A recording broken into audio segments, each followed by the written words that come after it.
know, it doesn't matter what walk of life you come from, your race, religion, whatever. Chances are that the legacy of HBCUs and their graduates affect more than one aspect of your everyday life. HBCUbiquity.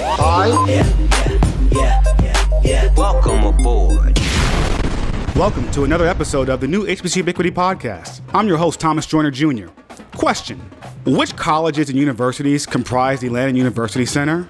I'm sure that you can name at least three: Morehouse, Spelman, Clark. Did you name ITC, Interdenominational Theological Center? Or how about Morehouse School of Medicine? Or how about Morris Brown College? As a Howard student in the 90s, I have some very fond memories of being on Morris Brown's campus whenever going to Atlanta. And I'm not just talking about Freaknik. Morris Brown's purple and black just always stood out in the AUC. Hey, that may be a reason why Morris Brown was so noticeable and memorable in Drumline. You remember the movie Drumline, don't you? In this week's episode, I'll be speaking with Dr. Kevin James, current interim president of Morris Brown. He'll be talking with us about the current status of the college, its future plans, and immediate next steps. What? You thought that Morris Brown had closed down? Well, think again. That's why we have the new HBCUbiquity podcast, news and topics that the HBCU community cares about. So thanks for listening this week, and let's get started. Welcome to a new HBCUbiquity podcast. Welcome back to a new HBCUbiquity podcast. I'm joined now by the current interim president of Morris Brown College, Dr. Kevin James. Dr. James, how's everything with the Morris Brown Wolverines today? Oh, man, everything is fine. How are you doing today, sir? I am doing great. Got no complaints. Yes, sir. So for the benefit of our listeners, Dr. James, that may not be aware, can you give us an update on what's going on at Morris Brown these days? Sure. Well, first of all, thank you for having me on your show. Morris Brown College, founded in 1881, is the only historically Black college in the state of Georgia that actually was founded by Black people. We were founded in the basement of Big Bethel AME Church, and we've been in existence since 1881. In fall of 2002, spring of 2003, Morris Brown College actually lost its accreditation due to finances, some fiscal situations here at Morris Brown. And a lot of individuals thought that Morris Brown closed as a result of us losing our accreditation. We have not closed. We've been open since 1881. And so I am the new interim president here at Morris Brown. I've been here for 7 months. And we have officially started what I call #the hard reset. And we are working on restoring the institution. Coincidentally, just yesterday, we submitted our application to the Transnational Association of Christian Colleges and Schools to be accredited again. Our goal, hopefully, is that we are approved to move on to the self-study, and we can go through this year-long process working towards candidacy for accreditation. As president, my chief duty is chief fundraiser. And so we're working to restore the institution by raising dollars, making sure that we're fiscally stable, that we're sound, that we have strong academic operations, academic programs, student services, and the like. And so Morris Brown College, we are alive. I'm not going to say we're alive and well, but we are working towards full restoration of our institution, and we need everybody to support Morris Brown College. Thank you for that, Dr. James. And you said a lot in there that I want to unpack a little bit. First off, and for those that may not be aware of listening to this podcast, many of you that have known me for a while know that I've been very passionate about Morris Brown. And one of the reasons is because of what Dr. James just said at the beginning of his answer, and that is, it is the only HBCU in the state of Georgia for us, by us. Absolutely. The original FUBU. That's right. And so with that said, you mentioned also that you are renewing your accreditation with the acronym is TRACS, correct? TRACS, yes. If I heard you correctly, Morris Brown is already accredited by TRACS, correct? No, we're not accredited. Morris Brown's not accredited at this time. We have submitted, because of our Christian affiliation with the AME Church and just our background dealing with Christianity and the like, Morris Brown was eligible. I had a meeting with them on April 10th of this year, and we became what's called a correspondence school where, we were given the go-ahead to start the accreditation application. And so we've been working on that since April, and we just submitted it here this month in August. And so our goal, again, is to be approved to move on to the self-study and continue on from there. Okay, and so with that said, Dr. James, what are the majors and degrees that are being offered at Morris Brown this semester? Yes. So we have three umbrellas, or three degree programs. We have a degree program in psychology. We have a degree program in music with a few concentrations there in music. And then we also have our new department of business. And under that umbrella, congratulations, by the way. Thank you. Our global management and applied leadership, as well as organizational management and leadership. And how much is tuition there this semester?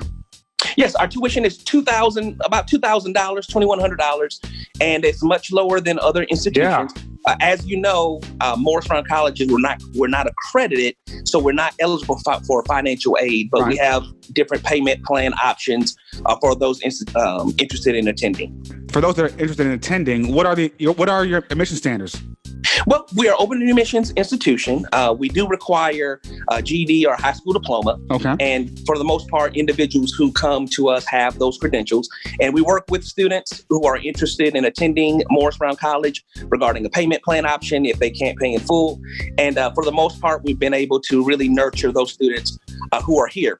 This semester, we only have 40 students. And so a lot of individuals ask about classroom size, and it really makes it a really strong family environment because we can really hold the hands of our students. We know all of our students by name, by face, and having a very small classroom environment has been very beneficial for our students. And how about housing, Dr. James? Yes. So we partnered with ITC Seminary that's right next door. Mm-hmm. And so our students who need housing, they actually live in the dorms right here next door at ITC. Okay. So we have that partnership as well. And do students also have use of other amenities on the AU Center? Yes. We've partnered also with Clark Atlanta University for our students to have meal plans in their dining hall. Mm-hmm. All you can eat $7. And so it works out very well for us. We appreciate Clark Atlanta and ITC. Dr. James, tell me about the types of students that you're trying to attract the hashtag hard reset Morris Brown. Yes. So, the Morris Brown, like I mentioned before, is an open admissions institution, and we work with underserved, disadvantaged, a lot of times individuals, but we also have some students who come from other backgrounds. We have a student who was actually a valedictorian in her high school. And so, congratulations. Thank you. And so, we have a host of different types of students who attend here at Morris Brown, but at the core of who we are as an institution is one of accessibility. Mm-hmm. Individuals who need the opportunity. And so those are the types of students that we cater to and really, really nurture here at Morris Brown College. Now, Dr. James, I want to digress for a few quick minutes. How did you come to be the interim president at Morris Brown? Yeah, a lot of individuals ask me that question and say, why in the world would you do it? Actually, I wasn't asking that. I was asking how you came to be the president. No, I know. I've had other people ask me the other question. I actually was sitting at home and I was watching the news, and I saw where my predecessor, Dr. Pritchett, had resigned. He retired. And so I sat there for a good 3 to 5 seconds, and I said to myself, wow, I would like to be the next president of Morris Brown College. And so I picked up the phone. I found the number to the 6th District AME Church headquarters, and I called and I asked, how do I apply for this position? And I sent in my credentials, and 3 or 4 interviews later, here I am. And just for the record, Dr. James, are you the first member of Kappa Kappa Psi fraternity to be an HBCU president? Wow, I don't know. I might be. I haven't researched that. Shout out to all my brothers of KK Psi National RA Band fraternity. Yeah, see, I lived with a couple throughout my years at Howard. Okay, very good. Yeah, I had a roommate that was in the tuba section. Okay. I had another roommate that he actually played the sousaphone. Wow. and became drum major. So I was just when I found out that you were KK Psi, I was like, what's that career path like from the band to the presidency? Because that's a normal pathway for expressive, get live guys like yourself. When you do halftime breakdowns. You know what's interesting about what you just said? I attended South Carolina State University, and I was in the marching 101 band. And every single day on this job, I utilized lessons that I learned on that marching band field every single day. Talk about that. Leadership, perseverance, just the hard reset of continuing on when it gets tough. And so those lessons that I learned in the marching band and through the different fraternities I'm a part of, I utilize those skills on a daily basis. That's good to hear, Dr. James. That's really good to hear. Yes, sir. Dr. James, in closing, can you let our listeners know what a Morris Brown degree can do for a student's life and career? Sure. Well, I guess the first thing that I want to say is, even though our school is not technically accredited, every faculty member that we have here at Morris Brown College has a master's degree or a PhD from an accredited institution. And so our students are still receiving a quality education. Not only are they receiving a quality education, but we are able to nurture them a little bit better than an institution where you're one of 400 in a class, right? So that's the first thing that I want to say. The second thing that I want to say is we have partnered with many institutions that have gone through our credentials, gone through our curriculum, and actually still accept our graduates into their graduate school. I have right here on my desk a list of 50 plus institutions where our graduates have still gone on and been accepted to their graduate program. I have students who are in law school right now. I have students who are working on their MBAs. I have students right now who graduate from Morris Brown during the unaccredited years who are working on their doctorate degrees. And so, again, it just depends on the institution, but there are still several institutions that accept our credits. Not to mention, we have many of our students who are working in their field of endeavor as managers, directors, leaders, owners, etc. And so I said all of that to say, even though we're not accredited, we're still pushing out a quality education. We're still pushing out quality students, and we're still pushing our students forward to do whatever their hearts desire in their chosen field of endeavor. Well, Dr. Kevin James, thank you very much for the insight and for sharing with us the new #hard reset of Morris Brown College. Yes, sir. And if I may, any of your listeners who are interested in pouring into Morris Brown, please visit our new website, morrisbrown.edu. Again, that's morrisbrown.edu. And if any of your listeners want to help us out and give to us, they can also visit that website and click on the give button or Cash App $Restore Morris Brown. One more time, can you push that Cash App again, please? Yeah, Cash App $Restore Morris Brown. Dr. Kevin James, thank you once again for that, and we will be definitely keeping our listeners abreast of that. Have a great day. All right, sir. Thank you so much for having me on your show. And we'll be back with more of the new HBCUbiquity podcast. This is Thomas Joyner Jr., and you're listening to the new HBCUbiquity. Welcome back to the new HBCUbiquity podcast.